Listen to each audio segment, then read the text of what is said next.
Detroit guy. That's Mr. Forever Amor. He was like that old. That's when all that, you know. What was that? What's that music called? Yeah, Heartthrob. Freestyle. Yeah. Freestyle music and hip house. Like the house thing kind of fucked me up when I moved here because I was just so hip hop and so b-boy. And then I got home one day and they was like, yeah, we about to play this mini mix. We got this mix coming up. And I'm like, yeah, boy, got my tape deck ready. I'm about to record me some shit. And I heard, burr, burr, burr. I was like, man, what is this? This house music. I couldn't understand what I would do to that. I couldn't but you know, it was like when in Rome, I did as the Romans. So I had my little, everybody was trying to dance, trying to DJ, trying to get in where you fit in. And I tried it all, you know, but once I started rapping, that feeling that I got from rapping, and that was home for me. That was Captain Skyy, the dude who made Super Sperm. How'd that come about? I have no idea where I met this dude at, man. He was like, me and Bush, my right-hand man, Pathfinder, it's like we was just on so many, anytime we heard that there was something going down, we had to be there. Yeah. So I don't know how I met him, probably just being in the club something. Who Got Big Lips, all these hip-hop spots that was going on, 91, 92. But this was like probably in 90, I don't even know. It was like, okay, I had a chance to record with him. We recorded 2 songs, and that's when the love for the studio started building. Like I wanted to record more and more and more. So anytime somebody said they had a project for me, a track or something, I was there at your house. You know what I'm saying? That's my motto today. Go everywhere you invited. That's how I get shit done, get it popping. Well, it's like it was 3 rappers, 3 producers. I'm like straight up hip hop, and it was like I really have to feel the hip hop energy in the tracks. And Chauncey Arnold, that was my dog. He was like, he was the main. He was the most hip hop to me out of all 3 of them. But he was the first one to lead the group because music was a hobby for him.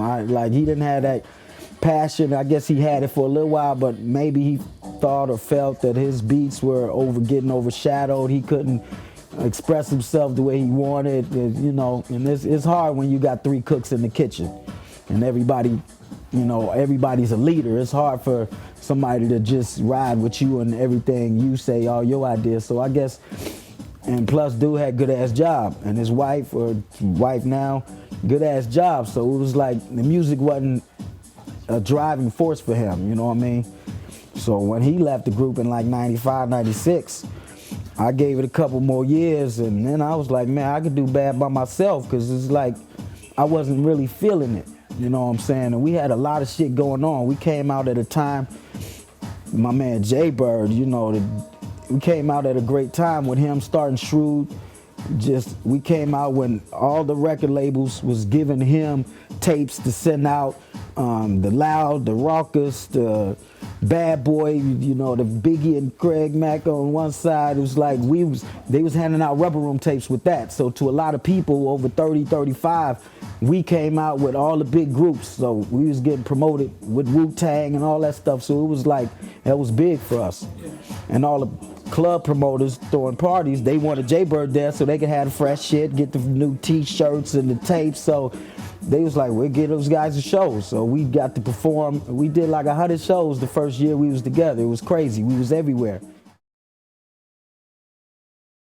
It was like everybody was just mad hungry, and about 96, 97 with Elbow Room. Big up to Jesse De La Pena for seeing something in me when he heard me and asked me to host this Blue Groove Lounge thing he was about to launch off, and that just took off because it was like everybody was doing what they had in their heart. The music was making people just go nuts with promoting or rapping or whatever they was doing. They was just doing it real hard, but it was fun, you know what I'm saying? It wasn't like, the talented cats knew like something was about to happen. Like Rubberoom just knew we was about to get picked up, but we just kept running into fucking roadblocks and closed doors and metal doors, then brick walls and all kind of shit, man. It was just like, that's when everybody thought like you had to be signed, you had to be with a label, and it was like we just did shit to try to please the label, give them what, you know, the boss at the time said that we should do, go that route or whatever. We did all kind of crazy shit to promote ourselves. Yeah, man, Windy Wooosh is something that's just, it just pops out. Shit I just be regurgitating things. And Windy Wooosh, Windy for the city, Woosh for the win, and Rec because we do damage everywhere we go. It just sounded natural to me, and I was like, man, it didn't come to fruition until like I got a little change in 2005, 2006, and I made it. I'm like, I know everybody I know is an artist, musician, a DJ. And that's what I do. I came to Chicago as a club head, so I come to Chicago, I want to be in the club, listening to music real loud. That's what I do. That's what I want to hear, and I want to hear me eventually when I come out, you know what I mean? So I started that and just basically just started putting things together, like, what does a record label need to be successful? You gotta have veterans, you gotta have young cats, you gotta have R&B, and that's what I'm doing now, putting all that together. And it's just been, music has just blessed me, you know what I'm saying? Even though it's like, you don't see me in the magazines and all that, but I'm blessed because we pioneered a lot of shit, we set a lot of trends, and I'm gonna continue to do that. I still feel about making a track today as I did the first time, you know, and that shit is beautiful, it's wonderful, and not everybody can feel that, enjoy that, embrace that. It's like, it's special trying to love a motherfucker who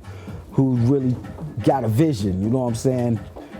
It's like thinking of Diddy or Jay before they did their thing, motherfuckers probably thought they was crazy as shit but you know, motherfuckers, I mean, some people, it's like, I call rap right now, it's a hustler's time, you know, cause it's like, motherfuckers who be on the grind, be selling they motherfucking dope or whatever, they got 5-10 stacks a day. They can go to the studio all day and they gonna make 50 songs. They guaranteed to like 2 of them, you know what I'm saying? Because they don't call themselves hip hop, you know, but that's the difference. That's that rap shit.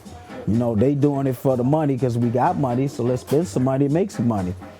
But a lot of motherfuckers, we grew up on skills, and our lyrics gonna speak for themselves till somebody pick me up. You know, a lot of people live by that, they gonna die by that. I just stay busy. That's my thing, I'm gonna stay busy. Being a leader, you got strong opinions, so it's like, I still feel like I'm on the outside looking in. And I try to look at things from not just an artist standpoint and point of view, because it's too easy to do that. When you want more, I try to look at shit like it's a business. And I feel like on the outside looking in,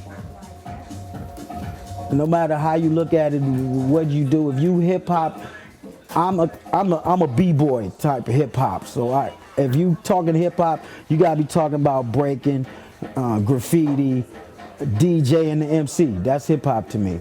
But a lot of people just think that they rapping is hip hop, or you know, they not into the b-boy and all that.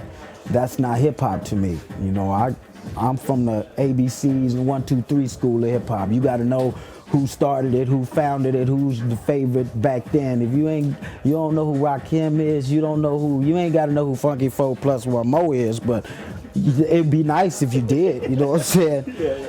And that's what fuels me, just like trying to keep that shit going, because it's like I don't feel that shit here. So it's like I have to do shit to keep myself inspired and motivated. I come up with little sayings just to motivate myself, you know. So it's like, it's a lot of shit going on. There's a lot of shit in my head. But I feel like a lot of artists in Chicago, once fucking Tretch said, take your tongue twisting ass back to Chicago, that kind of set it off for Chicago to be like, fuck New York.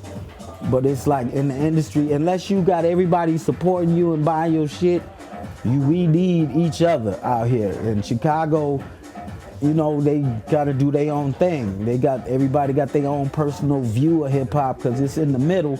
So it's no distinct sound because everybody comes from somewhere else. You know, you got people come from down south here, people from New York here, people from the West Coast here. So it's like, I don't know what determined the Chicago sound, but they think it's that, I call it lickety split rap, when you tongue twisting, you know what I mean? That was kind of defined as us, and not everybody was doing that or agree with that, but now it's like, just to know, you just say from Chicago, a lot of people write songs like that, just to say, yeah, I got a song like that. You know what I mean? You kind of want to please the people, the market, whatever.